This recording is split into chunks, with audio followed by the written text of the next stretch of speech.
Good morning, everybody. You're back with Themis Farms, and glad to be back with you.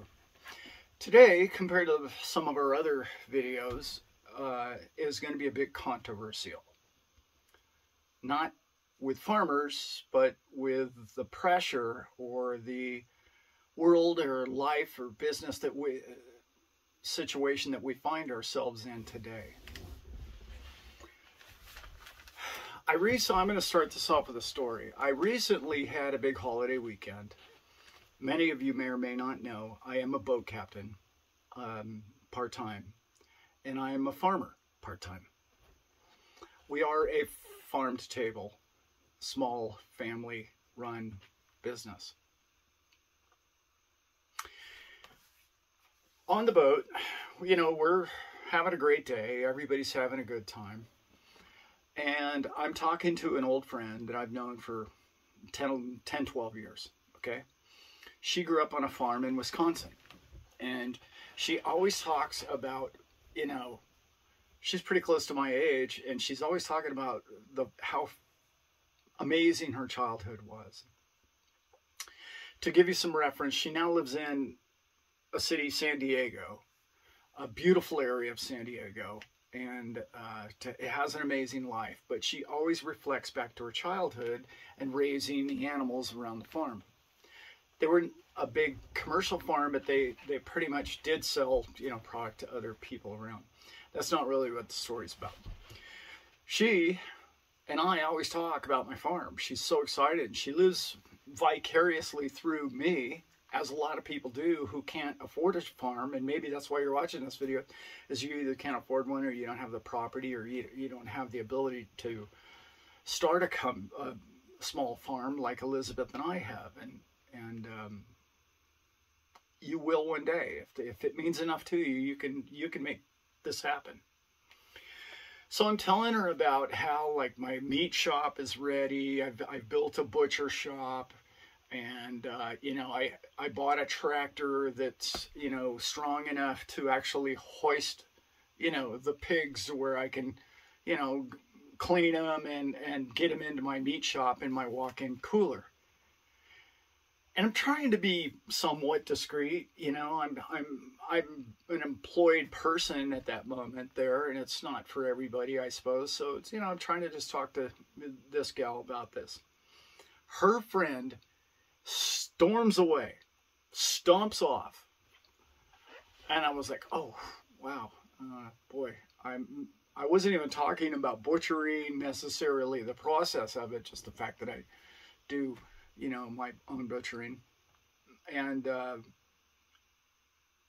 said to my friend, I said, I'm sorry, did I bother her? Did I offend her somehow? And she goes, you know how it is, she's just, you know, very sensitive when it comes to, you know, animals and their lives. And I said, yeah, I do. I get that. I'm surrounded by that, and it almost seems crazy to me, but, you know, wasn't she just eating a hot dog? And she's like, yeah, I know. But I mean, how do you explain that to them? I mean, like, people have lost touch from where their food comes. People think a hot dog just grows in a store. I know, I'm talking to farmers and people. Farmers already know everything I'm saying here. They've experienced it all themselves. But I'm quite proud of the fact that I raise mine, I free range my pigs as much as possible. And not that growing them on cement isn't just as incredible. I don't mean it like that. But I do accommodate to my animals as much as possible. I go down, and on hot days, I hose them down a couple of times a day if there's not enough, you know, space in the mud puddle. This is not a torture chamber here. Those guys are living really good out there, you know? And I could make 10 videos out of this one video. But, so I said, well, you know, hopefully I didn't offend her. And so, you know, the conversation went away. And about an hour or two later, she came up to me with a bit of a chip on her shoulder, if you will. and said, you know, I just don't understand why you feel the need to kill them on your own property. And I thought, not only is that one contradiction, that's like 3 or 4 hypocrisies all piled into one. It's like, well, first of all, I don't feel the need to kill them. I just don't really have any other way to butcher them if I don't kill them. I mean, unless you got a better idea. I mean, that's kind of how I got to do it, right? I mean, I'm like, so I'm trying to be calm, as peaceful as possible with this whole conversation, and she's wanting a confrontational conversation with me, and I thought, well, I'm not going to go down that road. We're going to keep this peaceful. Well, you know, those animals want to live a full and happy life. And the idea for this video came from the other day. My wife, that story, obviously, but my wife was talking to a close friend of hers. And she said, well, I don't know why it's so important. Let me ask Alan, why is it important that we eat? Now, Elizabeth knew, she couldn't express it. She was like trying to get some help on the conversation. Why is it so important that we raise endangered species pigs? They're endangered species, right? They would not exist if it weren't for small farms, just like this one. They just wouldn't exist. It wouldn't be around anymore, okay? So that breed would go extinct. Well, why is it important that we eat them? Well, it's almost just about like the Ducks Unlimited story. Back in the 60s, and they blamed it on DDT, but there was a lot of different reasons why, you know, the duck population was in decline at such a massive rate. It was scary what was happening, and I believe it was the late 70s that an organization, I could be totally wrong about the dates, but they came up with Ducks Unlimited. Essentially, it was a group of people who enjoyed duck hunting that saw the depopulation of the ducks, and they wanted to continue to hunt the ducks. So what did they do? They went out and created better and better habitat for all the ducks. That's why duck populations exploded, and they're still on the increase from what I understand. So the hunters, the people who shoot the birds, are the ones that created this lush and great environment for these birds. Okay? Why? Because that's what man does. We're creators. We create. We prosper. We build corrals to create better environments for species that wouldn't be with us if we hadn't. Okay? I don't want to get too deep into that because it's really a whole nother show, to be honest. Where I want to get with this is farmers are under attack all across the world. And it's not fair. It's not, I don't understand it. It's not common sense. Okay? It's just not. And how is it, Kate? I've talked about this in the past on my on this channel. I'm a bit of an economist, okay? More than a bit. How does it make sense to anybody in the world that something that you do at least once a day, if you're alive, to up to 3 and 4 times a day, people do what? They eat. Something that's so important to human life and existence, we do it 3 times a day. Name one other thing, maybe other than getting on your phone and watching YouTube videos. What else do we do 3 times a day? How important is that to man? It's so important that 3 times a day, everybody on this planet does that. I mean, unless you're fasting. But, like, do you know how huge that is?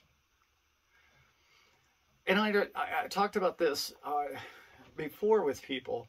I read an article one time that there's 8 billion people, right?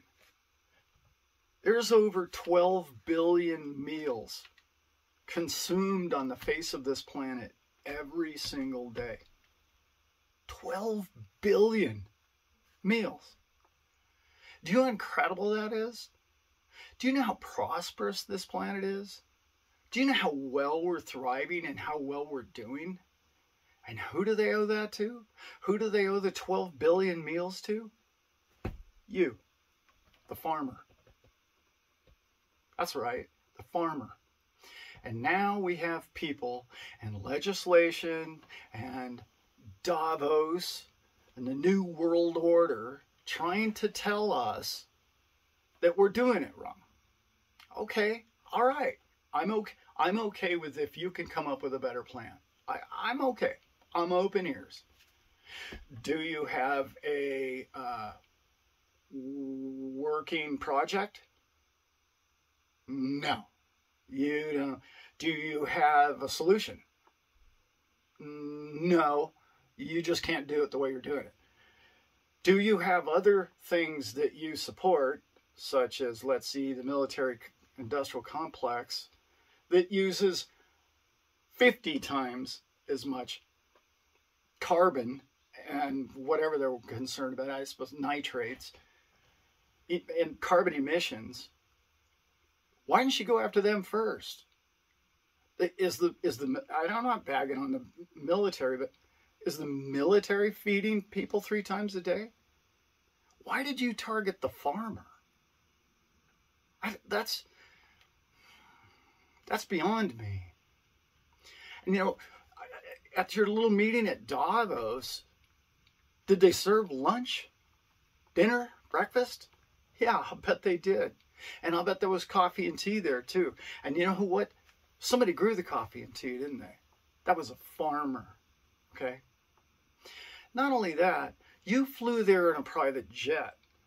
You also have 4 or 5 homes scattered around the planet that you don't even visit.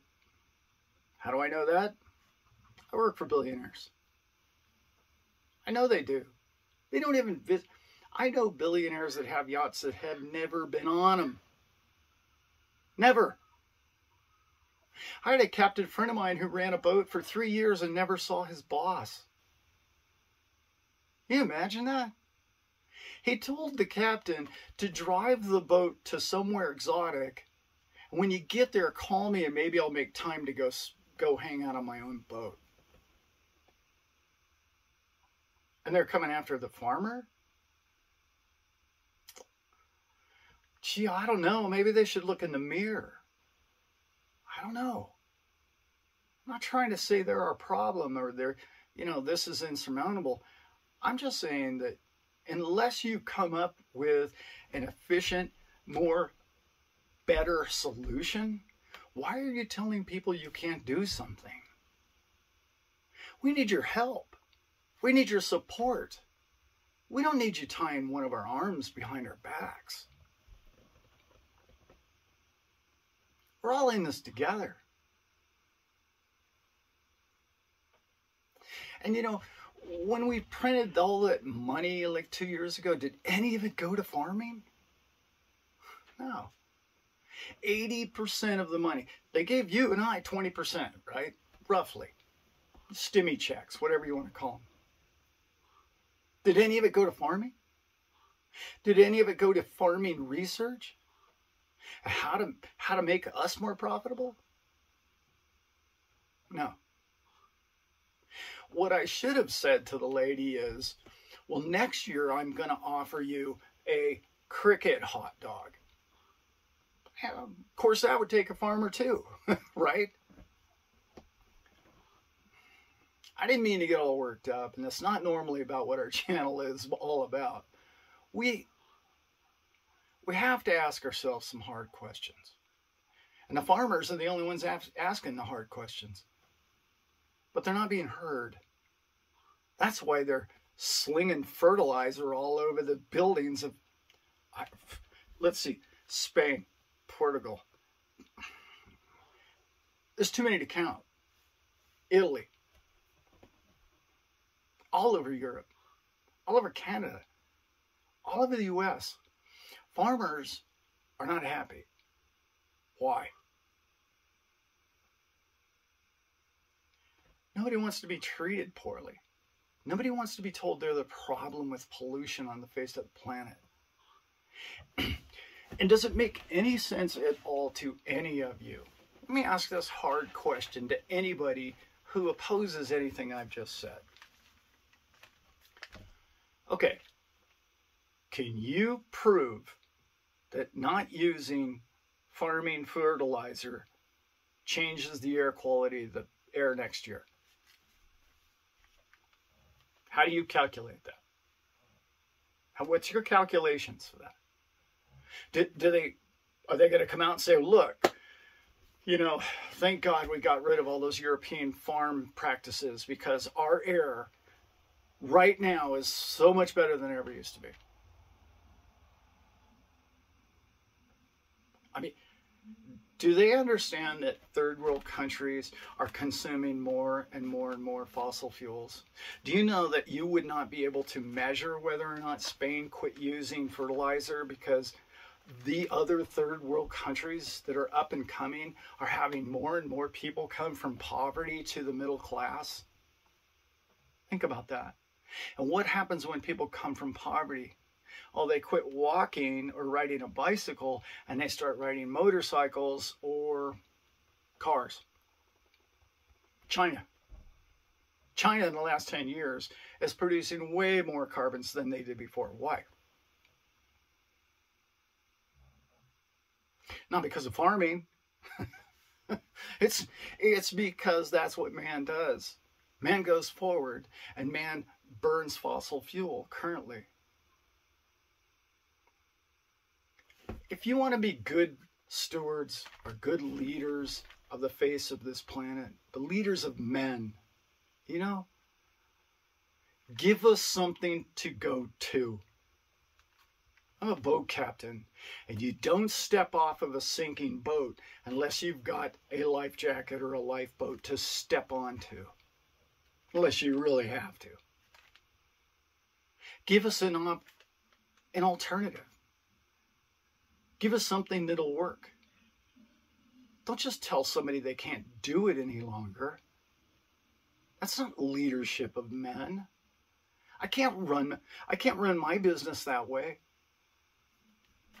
You have to give people something to better their lives. And you haven't done that for these people. You're trying to always write legislation and rules and regulations to constantly put them in a box that you can control them.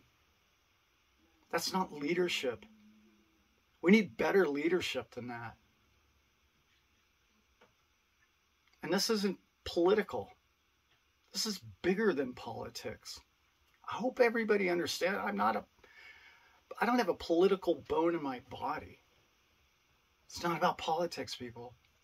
This is about human beings and the betterment of man in all forms. I didn't mean to get so wound up. Sometimes you just got to get things like that off your chest. And, well, hopefully I made sense and it wasn't just a rant. And I hope all of you who would like to see this kind of video produced more, support the channel. Let me know, hey, you're off your rocker. That's crazy, Al. What are you talking about? Or let me know. I'm always open for suggestions. We're just a small little farm. We're nothing. This is not my livelihood. Thank God. I can't imagine what you people are going through in the big farms right now. I hear stories, and I like to think that people that run our countries care about people who happen to be farmers. I'd like to think that, and I'm not seeing a lot of evidence of that, but I would like to think that they do. Okay. All right. Now I'm just rambling on.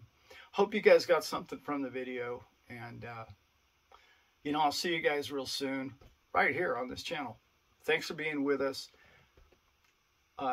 Themis Farms. We have a website, and please look us up. We really enjoy this. And any of you that are thinking about farming and would like to get into it, sure, it's controversial right now, but people need to eat, and they always will. So don't ever give up your dream. And if your childhood dream was always to have your own farm, you can do it. Elizabeth and I are proof of that. Okay, guys, with that, I will see you next time. Have a great day.